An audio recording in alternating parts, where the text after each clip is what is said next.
I've had many leading experts on this show, including Matthew Walker, and they've all said the same thing about sleep. They've said it's the biggest positive investment you can make in your own performance. You can have the best strategy in the world, but if you're consistently tired, poor decision-making will follow and eventually cause other things to fail in your life. So if you're looking to optimize your recovery, you should start looking at what you're sleeping on. Our sponsor, Helix, makes high-quality mattresses tailored to your body. It doesn't matter if you run hot, sleep on your side, or need something firm. Helix has a mattress for you. And I asked them recently to send one to a member of my team, and Juan received it. And we travel a lot, so when he's home, quality sleep really matters. And he told me he's getting the best sleep of his life.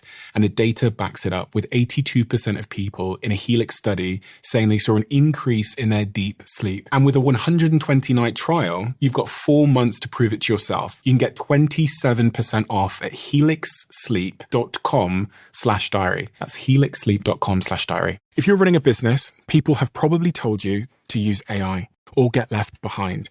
And I get that urgency. Still, AI doesn't fix a messy business. It exposes one, because AI can only work with the information it can see. So if you ask AI something about your business, about stock or sales or customers or about your team, that information needs to be connected to the AI to be useful. That's the idea behind NetSuite by Oracle, the sponsor of this episode. NetSuite is the AI-powered business management suite that securely connects your financials, your inventory, your commerce, your HR, and your CRM into a single source of truth. And with NetSuite Next, AI is built into that connected system.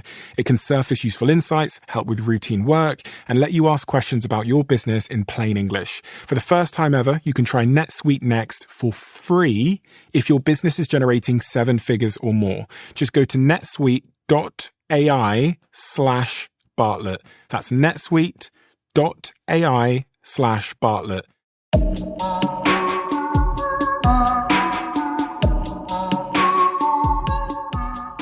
What kind of dad do you want to become? Because you've got a kid on the way now. Congrats again. Yeah, thanks.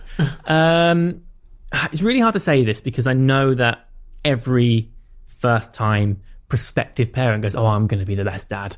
And actually, invariably we'll all fuck up at some point. It's going to happen. I think for me, if I can have a child and if I can instill in them the waste of time in anxiety, like that, just the sheer nonsense of it. Like, I really want them to understand that worrying does nothing. Yes, all right, we can be stressed about things. There are times when life is hard and there's challenges to overcome, but you overcome those challenges when they present themselves. My therapist once said to me, when you worry, you rob yourself twice, right? Because the first time round, you're overwhelmingly thinking about nothing but a potential problem, which may never rear its head.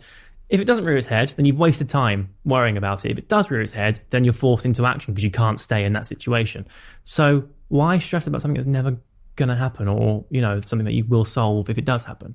So I really want my child to understand, just be content, I think, and to know that both me and Sarah and all of our families, so my siblings, my mum, Sarah's siblings and her parents will always be there to help, I think that if I can do that, then I'll have done a good job. I also want to make sure I'm around enough. My job totally allows that. Like, I have time. I can work as little or as much as I want. That's the beauty of my job. Obviously, I work less, I earn less, but, I can make those sacrifices. I don't at the moment. That's my problem. I work constantly because I like what I do, and because of the it's anxiety. I'm constantly worried about, if I take my foot off the gas, what happens next? I find that fascinating, but I picked up on that before we started recording. Right. Because every time we talked about your screenplays or other things you're working on, you would then end the sentence with, but I might lose it all. Right. And I don't resonate. Like, I found that interesting because it's not how I end my sentences. Right. But it was like you would tell me something, and then you would also then almost caveat it at the end with, there is a chance I might not get it, or I might lose it all. Yeah. And I find it peculiar because I don't think in that way. Right. So where's that come from in you? My mum. Right. 100%. Again, she's wonderful. She has like an ethos. It's not a saying, but it's an ethos, which is like, a day doing nothing is a day wasted. She can't relax. I can't relax as a consequence. If I'm sitting there just chilling, even if I'm watching a film, which for me, I consider as research because I write films, right? If I'm watching something, I'm like, oh, okay, I see what they're doing there. And it's like, I don't watch them passively. I'm constantly thinking about them. But even if I'm sitting there watching a film, I'm like, oh, I shouldn't be doing it. 9 p.m., right? It's the evening and I'm supposed to be relaxing and I'm sitting there going, oh, I shouldn't be doing this. I shouldn't be doing this. That's my biggest... What's your brain saying in that moment? It's telling me off. It's going, dude, you can't just be sitting here watching. You need to be working and making. Why? What if this all goes wrong? How are you going to earn the money? How are you going to afford to look after your child and pay the mortgage and, all that stuff? A lot of people will resonate with that. For sure. And you've addressed it in therapy. Yeah. What have you learned? I learned that I do it. Okay. Which a lot of people don't even know, right? That self-awareness of knowing that it's a problem you have. Mm-hmm. And it's taken me, I've been seeing my therapist for 6-7 years, something like that. How often? It varies. If I'm going through a moment, then more often. At the moment, like once every 6 weeks, because I'm pretty chill. But it's taken her most of our time together just to crack that. And she sort of said, with me, it's my biggest strength and also my biggest flaw. It just depends on where it is on the dial. Like if I've got that at 7, it's great because I'm motivated and I'm enjoying my work and I'm loving it and I'm sitting there going, God, I'm really good at this, and I'm typing away or doing whatever I'm doing. If it's an 8 or a 9, it's torture. Paralyzed or yeah, often paralyzed, ironically, into doing nothing because I'm so busy stressing about getting it done. I don't get it done because I've got no brain space because it's too busy whizzing around in my head going, get it done, get it done, get it done. So there's a point where it's sort of really, ironically, kind of just, it's the antithesis of what it's designed for. Yeah. And I think I get a lot of that from my dad because I remember being young, knowing that it was easier to be busy and keep myself separate. So I used to draw. I'd be be really arty, and that's one of the things I really miss. Sit out of harm's way, and so you would draw in the corner because you felt safe if you were busy and he wasn't. If I wasn't in his eye line, I couldn't be chastised, or it was safer. The thing with my dad, he was very unpredictable, which is terrifying for a kid, right? Because you don't know if you're going to get love or you're going to get punishment for the same action.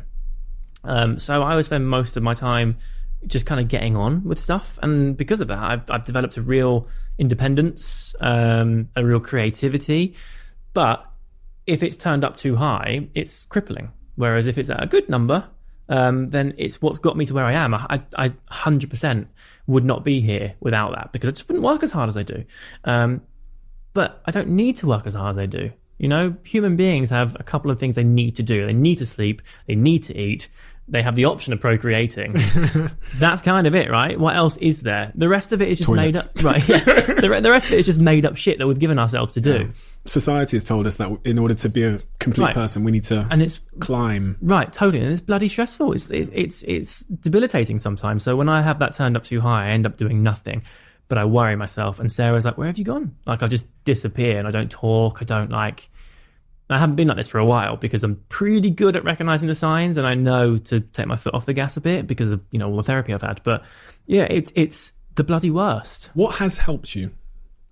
Therapy. Yeah, it absolutely that. Being aware of it. There's a point, I always say this because I've actually, a couple of my best mates I don't know a guy that's my age that doesn't need it, by the way. So a couple of my best mates, I've put them in touch with therapists or sort of said something, I think you should see someone. And actually, we're really open and honest with each other. We're constantly looking out. If one of us is quiet on the group chat, we'll go, dude, are you all right? You've been a bit quiet. I said to him at the time, I was like, there's a really tough point with therapy where you start seeing someone. At first, you're really resistant. You're like, no, I'm fine. What are you talking about? But when they point things out to you, like, shit, I'm not fine.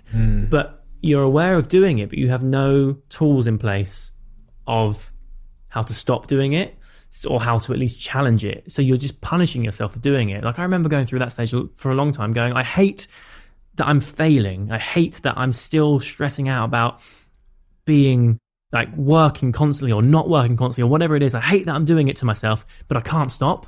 And you feel a bit like a junkie, in a way that you're like, it's wrong. You shouldn't be doing it, but you can't not. And actually it takes a while to learn the techniques, Mine is as simple as it's painful, but I have to go, right, stop. Just don't do it. Step away from your laptop, step away from your camera, do whatever it is you're doing. Have 5 minutes. If you feel better after 5 minutes, go back to it. If not, then take the rest of the day off. And that's what I have to do. I need to be... Sarah needs to keep me in check quite a lot, because sometimes it sneaks up on me and I'm kind of like at stage 4 before I even realise it. And I'm like, shit, I'm in too deep. So she's often like, dude, come back. And that's really helpful. It's hard though, because you don't want to be told by someone that you're not performing the way you should. You know what I mean? Especially someone that matters, right? Right, totally. Especially when it's already your weakness. But you need to be... Like, I actually really like criticism. So it's good for me. Like, if I send someone some work or something and they go, "Oh, okay," as long as it's constructive, they go, "Okay, I see what you're doing here. Don't like that. That's not great." I thrive on that because I'm back in there and I'm. So I think having other third parties be like, "You're not doing right now," and that's something that I really want to be totally aware of when it comes to my child, because I don't want to be an absent father. I don't want to be a dad that's always going, no, I'm just at my laptop, come back to me in 5 minutes. I want to be able to, obviously I have to work, we all have a living, but I want to be able to have my kid with me and be present, and not them think that they're sort of auxiliary or like an afterthought or just an addition. I want them to know that they are the center of my universe.